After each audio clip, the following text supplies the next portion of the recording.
Hey friends, I am your friendly neighborhood literacy lover, Josh Flores, and welcome to another video randomly generated by me.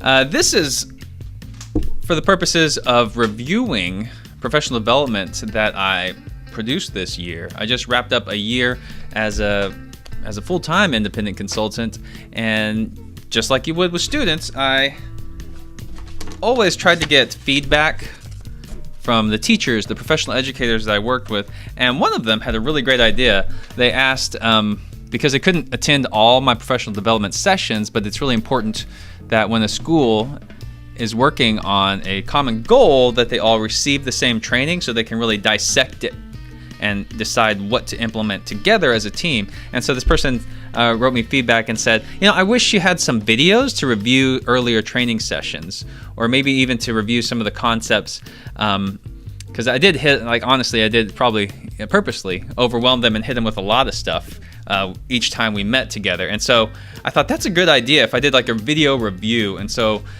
I didn't want to do anything that was too overproduced, something that's just really informal. And so that's why I'm just going to record here at my bar and try and my personal bar. This is my bar. It's one of the few things that I was able to keep when you get married. Guys, when you get married, you lose a lot. Well, this is one of the few things I got to keep, and I'm really happy about it. And of course, got my whiteboard in the back, and I thought this would be the perfect spot to talk about pedagogy and have a pint. But I am on dad duty, so I can't have a pint. I'll have my second favorite drink ever, a LaCroix.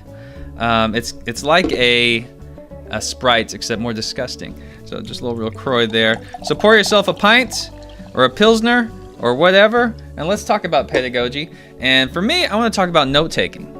So that's what this episode's going to be all about. It's about reviewing some of the note-taking strategies, because that's really the glue that holds all the literacy strategies that I reflected on this year. See, when I worked with teachers or a school district, I tried to consolidate into the 3 primary literacy strategies that are going to unravel and help them level up all other literacy strategies for secondary grades. And so I call it the Literacy Triforce, which you can take a look by going to, type it in here, bit, if you'd like to. You can download the white paper that we put together on it. bit.ly, it is case sensitive, TRIFORC, and capital ED, Triforce. Get it? It's right there too, by the way. Okay, so the components of this Literacy Triforce, you can read the white paper, but I'm gonna just briefly go over it. It looks something like this. Look familiar to anybody? If you're cool, it looks pretty familiar. Okay, so the 3 components are summarizing, questioning, and inferencing. And the middle part of all that, where all this work takes place, is note-taking. Now, if you like numbers, I'm going to throw some numbers out to you, so this is a bonus treat. So John Hattie, if you're familiar with Hattie, he talks about effect sizes, and I really enjoy his work. I think it's really good to reflect on as an educator. But he talks about note-taking has an effect size of 0.50. And that's really great, because we want stuff that's in the zone, what he calls the zone of proximal development. We want strategies that hit 0.40 or above to get in that zone of proximal development. So if you use notes during a quiz, or if we have students take their notes and then to summarize it into a just statement, a 1-sentence summary, that's transforming and reorganizing their notes. If they review them before a test, that's transforming or reorganizing their notes. And that transformation and reorganization actually increases the effect size by 0.85. If you're in a one-to-one classroom, that's cool. If you're in a school where, all your kids have iPads, that's cool. I think the best learning environment for me and my teaching style is I want students to have a journal, spiral notebook, writer's notebook, whatever you want to call it.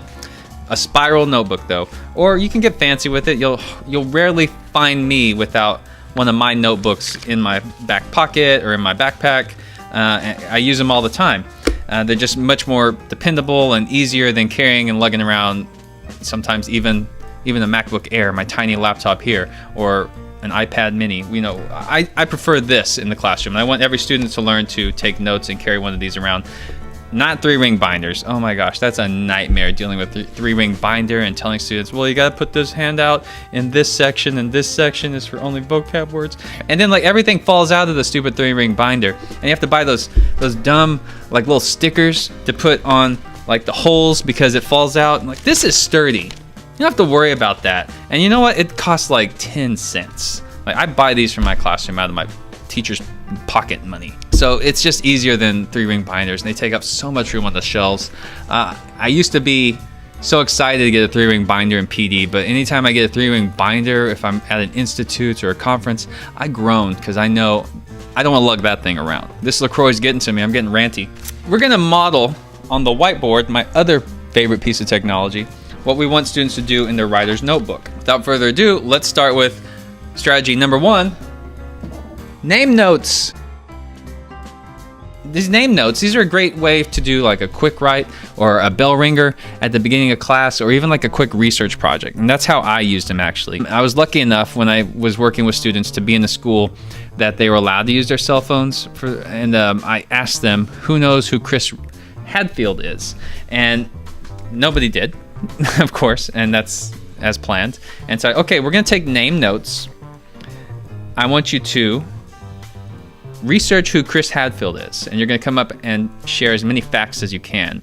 And here's how I want you to take notes over your research.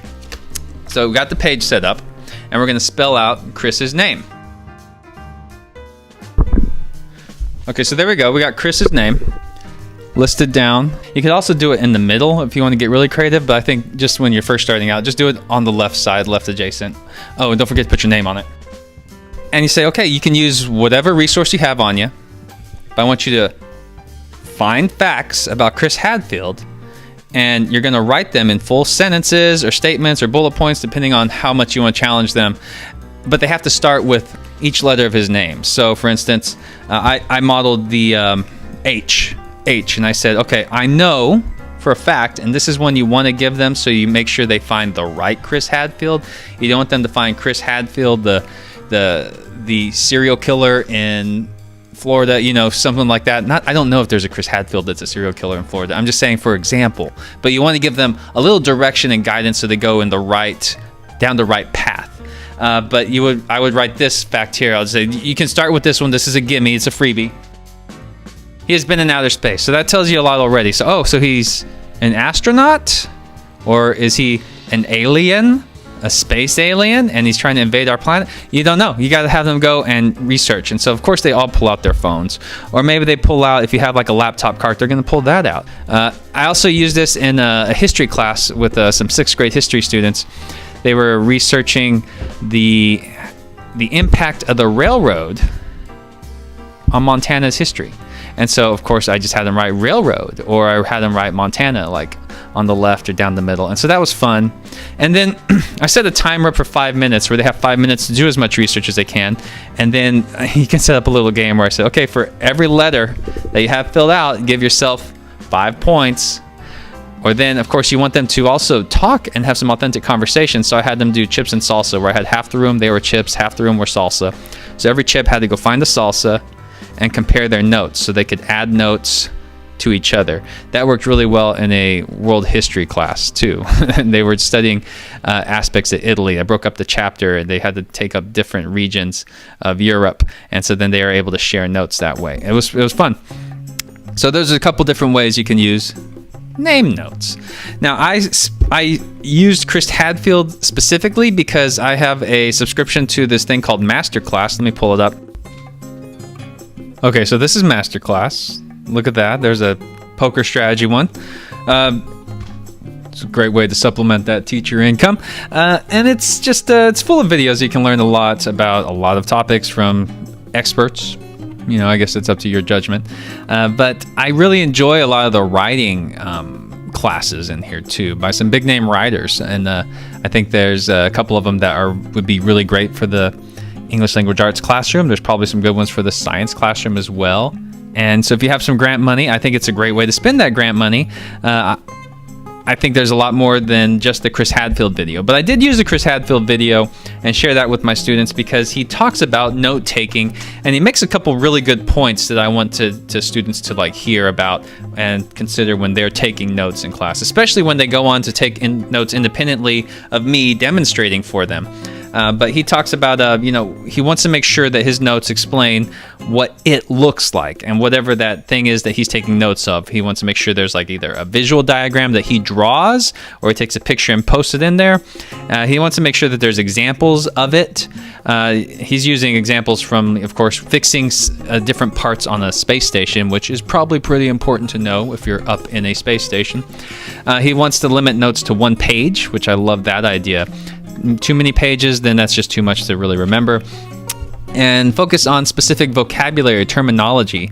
I guess that'd be that domain-specific vocabulary, whatever tier it is, that has to do with whatever he's learning about. So, of course, they use different terms that we may not be familiar with in everyday use up in a space station, right?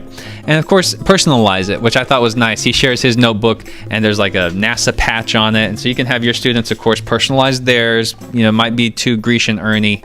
Shout out to Cult of Pedagogy. But to personalize the front cover of their notebook if they'd like. I didn't.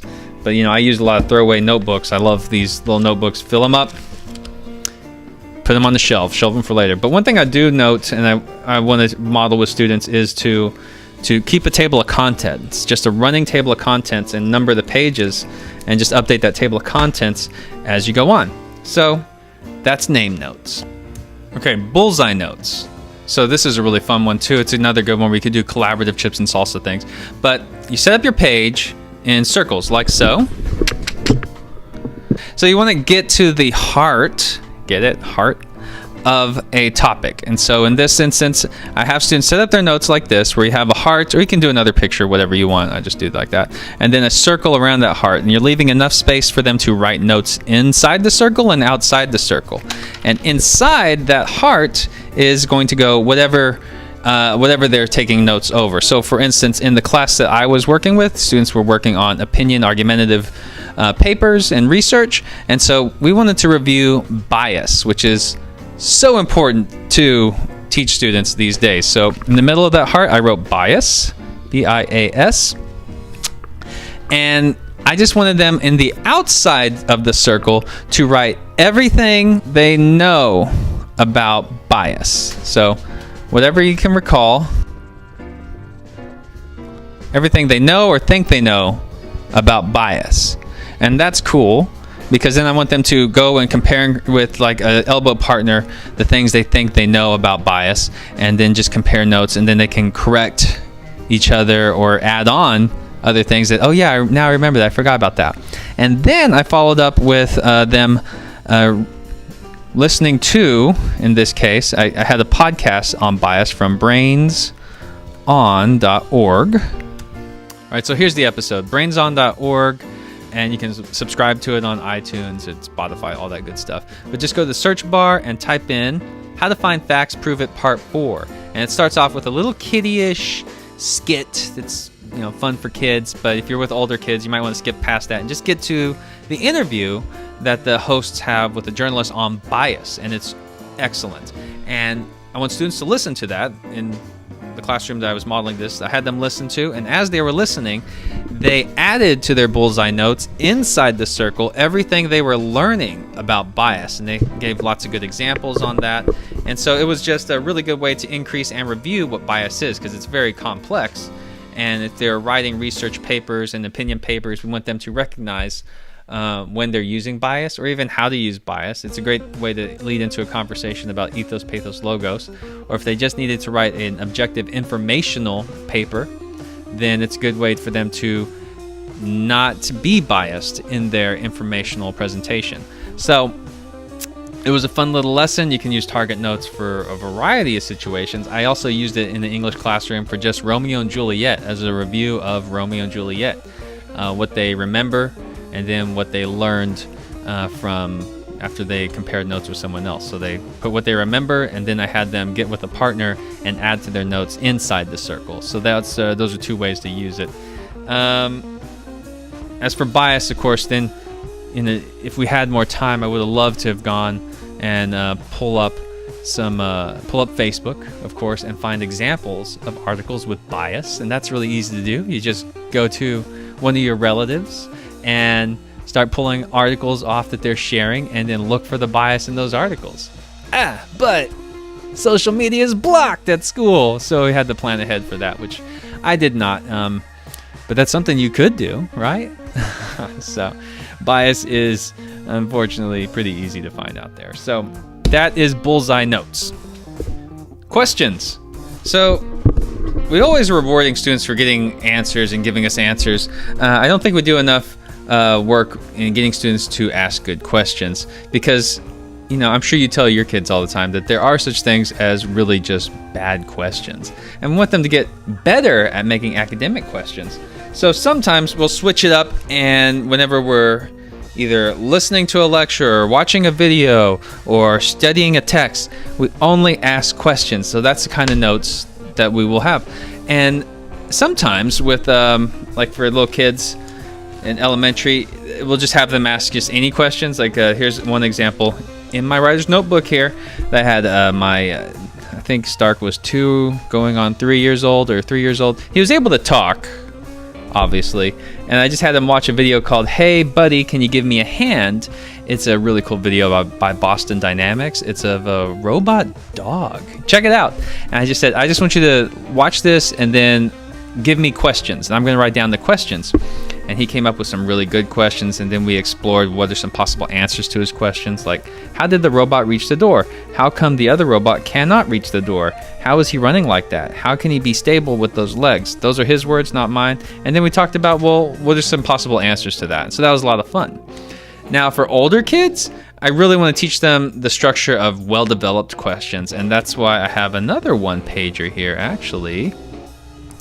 So this one-pager, it goes over level 1, level 2, level 3 questions, and I actually have an updated, more, I think, printer-friendly version of it that I created for use of writer's notebooks, if you're implementing writer's notebooks, and I give it away to the groups I do PD with. But it's essentially the same thing. It talks about explicit, inferred, or universal, or as I call them, level 1, level 2, level 3 questions. Now, you might present the one-pager or give them the one-pager and then take notes on it, or, that would be the best part, right? Taking notes on it. But I like to break up on the notebook, level 1, level 2, level 3, what it is with students, and then have them, I'll flip the numbers around at level 1, 2, 3, and just turn it and say, level 1, I want you to write 3 level 1 questions, 2 level 2 questions, and 1 level 3 question over the course of whatever we're doing, if they're studying an article or studying a book. Level 1 questions are pretty easy. They're I call them touch questions, because you can touch the answer in the text. It's very explicit, like, there you go, there's the answer. Good review for ACT prep too. Inferred are really good. The level 2 questions are also really good for ACT prep, because there's lots of level 2 questions in the ACT reading portion. But level 2 questions are the inferencing ones. You have to put a little bit details together to get an answer. And of course, level 3, I think they make the best quick writes or bell ringer questions, because they really deal with a lot of universal themes that you might get more in depth into in the course of a lesson. So that's level 1, level 2, level 3. So that's inquiry. Great practice. Get them to ask questions. Oh, it's also fantastic for students who are just shy and have too much machismo. They don't want to look stupid, so they don't ask questions in class. This forces them to, and they'll usually ask questions they're genuinely curious about. So that's inquiry.